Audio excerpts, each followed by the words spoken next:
yang membutuhkan hamburan sinar X untuk dapat mendeteksi puncak kristal atau struktur kristal dari suatu bahan material. Nah, kita tahu ada satu kata di situ yaitu hamburan sinar X. Berarti puncak-puncak XRD itu tidak jauh dari hamburan-hamburan sinar X. Nah, begitu untuk definisi dari XRD itu sendiri. Namun, bagaimana sih prinsip kerja dari XRD itu sendiri? Ini saya akan sedikit menggambarkan terkait dengan prinsip kerja. Tapi kayaknya nanti sama Mas Raffi besok itu kan masih XRD. Itu masih dibahas kayaknya tentang prinsip kerja XRD itu sendiri. Namun supaya ada sedikit pemahaman, makanya saya jelaskan di awal. Dalam lingkungan kita itu ada berbagai jenis bahan material. Nah, bahan-bahan material itu tentunya ada namanya partikel-partikel kecil. Salah satunya adalah atom. Kita tahu kalau bentuk atom itu ada inti atom dan juga ada kulit-kulit atom. Nah, apabila ada inti atom dan juga ada kulit-kulit.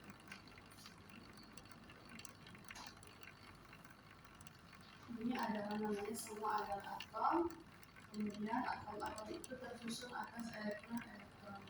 Nah, apabila kita melihat susunan-susunan dari atom yang tersusun secara teratur, bisa kita gambarkan seperti ini. Ini ada satu atom, kemudian tersusun lagi dengan atom yang lain. Tersusun lagi dengan atom yang lain lagi. Nah, ini namanya susunan atom yang tersusun secara teratur. Bayangkan saja ini teratur itu. Nah,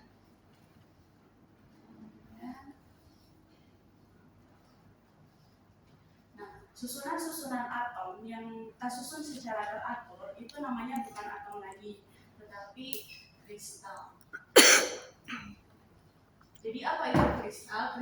Kristal itu merupakan kumpulan dari atom-atom, nah itu secara garis besarnya. Kemudian kita sudah tahu terkait dengan kristal. Nah, bagaimana cara XRD mendeteksi kristal-kristal ini gitu. Yang pertama adalah XRD itu kan tadi terjadi karena adanya hamburan. Yang pertama, ketika ada sinar X masuk ke dalam atom, maka ini adalah sinar X. Kemudian sinar X ini membawa energi yang sangat besar. Kemudian energi yang sangat besar itu diserap oleh elektron-elektron yang ada pada kulit atom. Ini membawa energi yang sangat besar.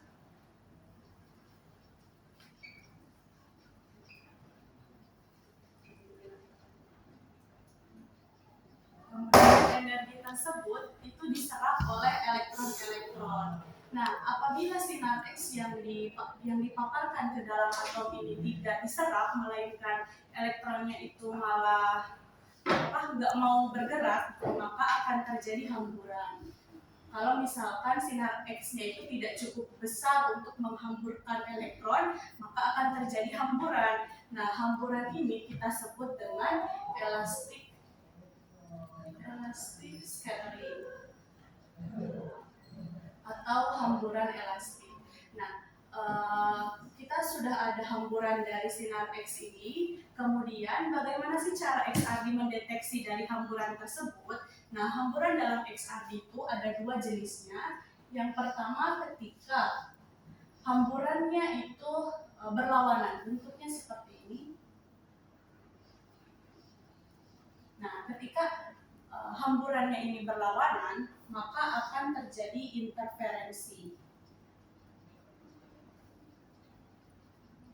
Nah, jenis apa sih interferensi ketika hamburannya berlawanan?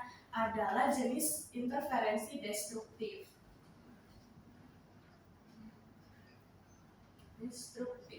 Nah, ketika terjadi interferensi destruktif, maka hamburan-hamburan yang dihasilkan ketika energinya itu tidak cukup besar untuk menghilangkan elektron-elektron, maka tidak akan terjadi gelombang apapun, melainkan hamburannya itu saling meniadakan karena terjadi interferensi destruktif. Nah, kemudian yang kedua ada hamburan yang arahnya ini berlawanan.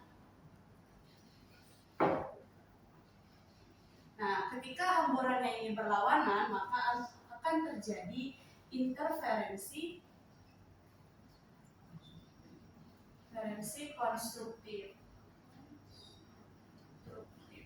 Nah, ketika terjadi interferensi konstruktif, maka akan menghasilkan gelombang yang baru. Nah, gelombang inilah nanti yang akan dideteksi oleh sensor XRD, sehingga akan menghasilkan puncak-puncak dari gelombang dari XRD itu sendiri.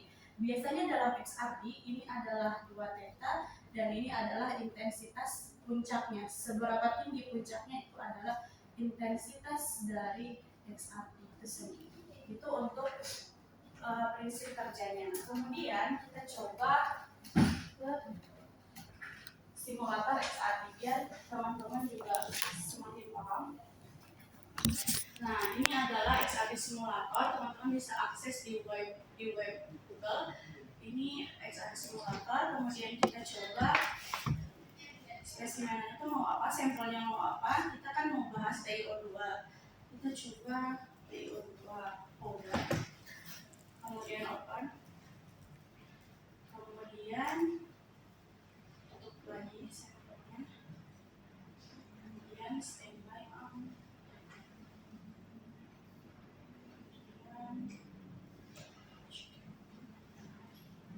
Setelah itu mau angle berapa, maksudnya adalah mau theta berapa gitu, nanti ketika di scan-nya itu mau theta berapa.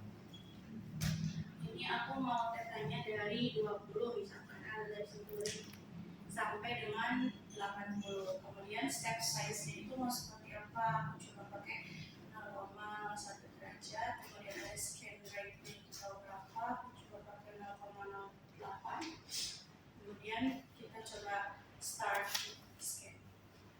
Nah, ketika sensor XRD menyala, maka akan ada dua tool. Yang pertama adalah X-ray source, itu adalah sinar X yang datang. Kemudian ada detektor ini nantinya akan menyerap semua hamburan.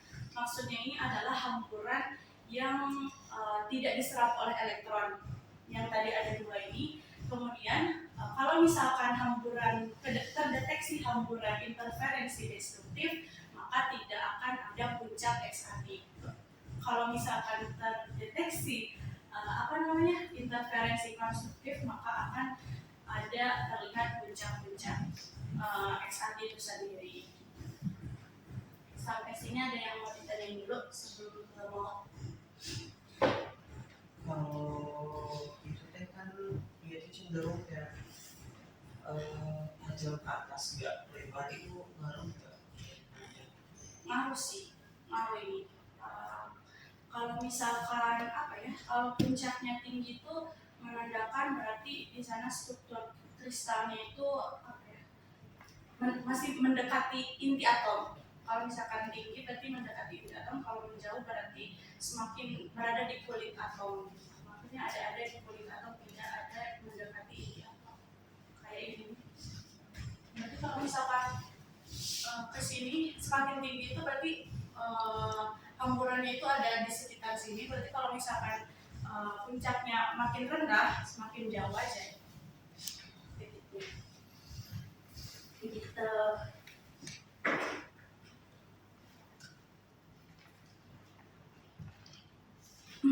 Kalau variabel 2 theta itu sebenarnya itu apa sih?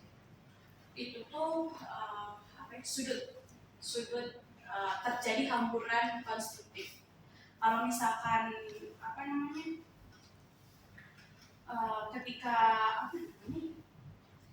ketika pokoknya kalau misalkan terjadi hamburan konstruktif, maka dalam 2 theta itu ada puncaknya gitu.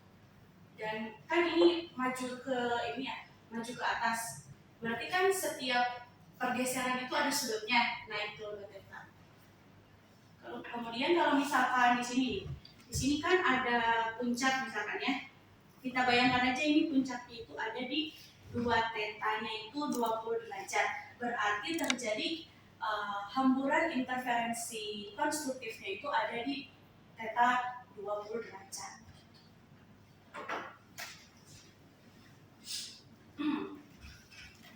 Jadi kalau misalkan lurus berarti terjadi hamburan apa? Destruktif.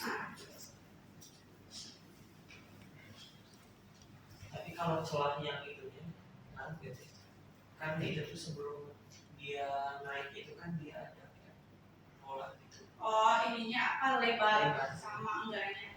Ada sih, tapi itu besok tanyain ke Mas Raffi ya.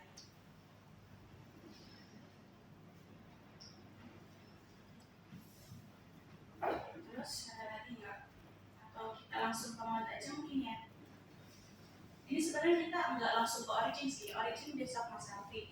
Jadi kita cuma ngolah-ngolah di mod aja. Makanya dibuka modnya.